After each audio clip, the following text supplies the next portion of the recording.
অহংকার সর্বভাবে মোক্ষামি মা শুচ।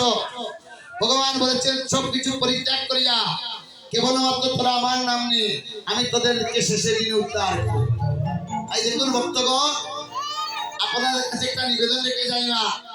বিবেকানন্দ বলেছিলেন first believe in yourself then believe in your God. আগে রাখো নিজের প্রতি বিশ্বাস, তারপর আসবে তোমার ভগবানের প্রতি বিশ্বাস। নিজের প্রতি যদি কিঞ্চিত মাত্র বিশ্বাস না আসে, কখনো আপনার ভগবানের প্রতি বিশ্বাস আসবে না। তাই বিশ্বাসটা আগে তৈরি করতে হবে। আপনারা কথাগুলো লক্ষ্য করুন। এই মধ্যাহ্নকালীন লীলা আস্বাদনের বস্তু হচ্ছে মূল বিষয়টা। আজ কানাই যখন কেলায় হেরে গিয়েছিলেন, কানাইকে প্রশ্ন করেছিল শ্রীরাম, কানুরে তুই নাকি জগতের সৃষ্টিকর্তা, তুই নাকি এই বিশ্ব ব্রহ্মাণ্ড সৃজন করেছিস কানাই, কিন্তু তুই কেন কেলায় হেরে গেলি ভাই? কানাই বলছে স্বামী শ্রীরাম, শ্রীরাম রে, আমি কেলায় হেরে গিয়েছিলাম ভাই। আমার জ্যেষ্ঠ ভ্রাতা বলরাম আমার বিপক্ষে, বড় ভাইকে সম্মান দিচ্ছে। আমার নয়ন, ছোট ভাই নয়ন, যে আমার সঙ্গে 5টা বছর ছিল, আজ 1 বছর আমাদের কীর্তন করছে, তো আনন্দ বাবা সবাইকে বলছে নয়ন খুব সুন্দর কীর্তন করেছে, গোষ্ঠ লীলা প্রতিটা দিন তারও কীর্তন। আমার মনে এতটা আনন্দ হয়েছে। এই নয়ন গোষ্ঠ লীলা একটা পদ পরিবেশন করেছে, দণ্ডবত করিমায় চলিলা যাদব রায়, সঙ্গী আর দিয়ে রাখা। ভগবান যখন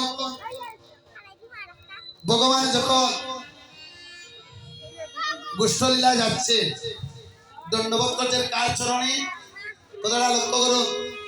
দণ্ডবত করিমায় চলিলা যাদব রায়, ভগবান মায়ের চরণে দণ্ডবত করে গোষ্ঠচারণ যাচ্ছে না। আর মা কি করছে?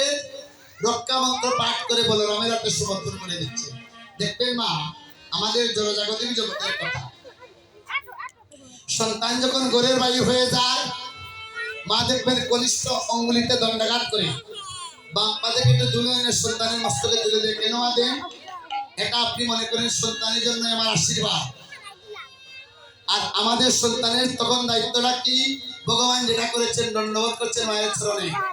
কিন্তু আমাদের 95-95 জন সন্তান মাতৃচরণে ভক্তি করে না, পিতৃচরণে ভক্তি করে না। আমার অনেক যুবক বন্ধুগণ যারা এই কীর্তনের আয়োজন করেছেন, আপনারা যারা আমার কথাগুলো শ্রবণ করছেন, আপনাদের কাছে আমি চরণে ধরে একটা নিবেদন করে যাচ্ছি, মায়ের চরণে দণ্ডবোধ করো, বাবার চরণে ভক্তি করো, কোনোদিন তোমার অমঙ্গল হবে না।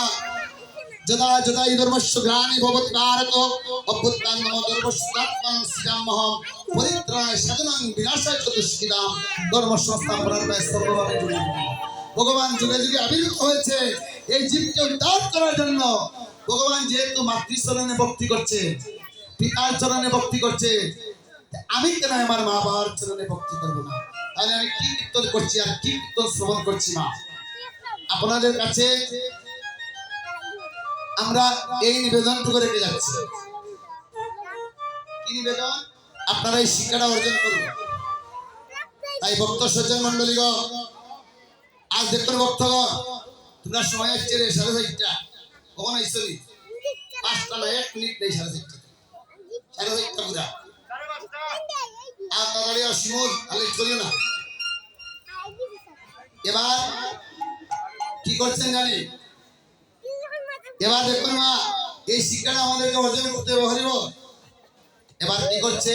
বলছে মাওই গো তুমি শোনো শোনো মাওই মা, আমি তোমার পুত্র হই।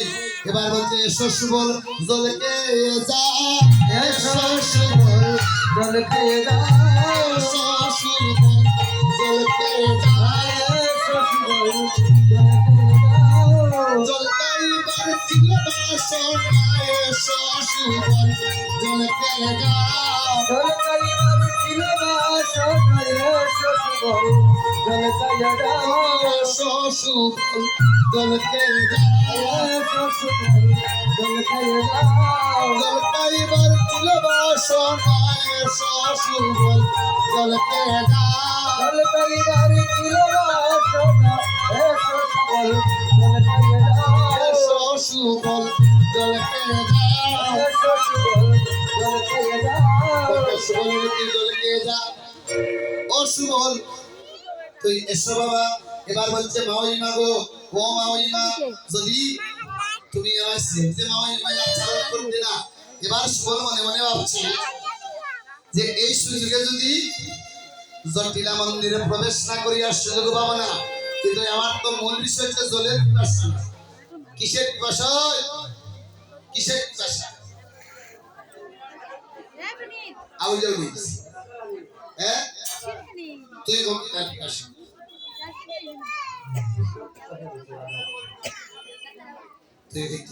তুমি কালো কেটাও না তাদের আসর শেষ। একটা জিনিস আমার বেশ সময় একাদশী এবার প্রাণ খালি শুদ্ধতা এ করে না করে আস্তে এইটা করে আবার স্নানটা করে আসরে উঠবো, তার সব কাজ নীতিগুলা ঠিক আছে, ভুলি যায়, ফল ভুলি যায়। তো বিশেষ করে আপনারা লক্ষ্য করেন ভক্তগণ, এবার বলছে পিপাসা নয় পিয়ার আশা, পিপাসা নয় পিয়ার আশা, আমার পিপাসা নয় পিয়ার আশা, আমার পিপাসা নয় পিয়ার আশা, বলি পিপাসা নয় পিয়ার আশা, পিপাসা নয় পিয়ার আশা, পিপাসা নয় পিয়ার আশা, পিপাসা নয় পিয়ার আশা, পিপাসা নয় পিয়ার আশা, পিপাসা নয় পিয়ার আশা। এবার বলতে পিপাসা নয় আমার পিয়ার আশা, যেহেতু পিয়ার আশা সেহেতু কি করতে হবে? আগে মহলে প্রবেশ করতে হবে। শুনিয়া সুবলয় অঙ্গ জল, শুনিয়া সুবলয় অঙ্গ জল, শুনিয়া সুবলয় অঙ্গ জল, আরে শুনিয়া সুবলয় অঙ্গ জল, চলিল রাজার কাছে, চলিল রাজার কাছে, চলিল রাজার কাছে, চলিল রাজার কাছে, কিনা তো করি একটা সুবলয়, কিনা তো করি একটা সুবলয়, কিনা তো করি একটা সুবলয়, কিনা তো করি একটা সুবলয়, বসিয়া রতন সালে, বসিয়া রতন সালে, বসিয়া রতন সালে, বসিয়া রতন সালে, রতন সালে বসিয়া আছে, এই রতন সালায় বসিয়া আছে, ঈশ্বর পিতায় মগ্নধনী রতন সালায় বসিয়া আছে, মগ্নধনী রতন সালায় বসিয়া আছে, এই রতন সালায় বসিয়া আছে, রতন সালায় বসিয়া আছে, রতন সালায় বসিয়া আছে, রতন সালায় বসিয়া আছে, কৃষ্ণ চিন্তায় মগ্নধনী রতন সালায় বসিয়া আছে, কৃষ্ণ চিন্তায় মগ্নধনী রতন সালায় বসিয়া আছে, রাধে রাধে রাধে।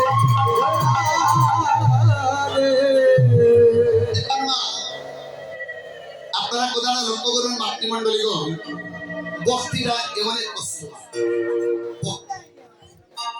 আপনারা সবাই জানেন একদিন রাজা দশরথের তীরের আঘাত লেগে সম্পূর্ণ দেহখানা ক্ষতবিক্ষত হয়ে গেছে। কথা লক্ষ্য করুন, তীরের আঘাত লেগে রাজা দশরথের সম্পূর্ণ দেহখানা ক্ষতবিক্ষত হয়ে গেছে।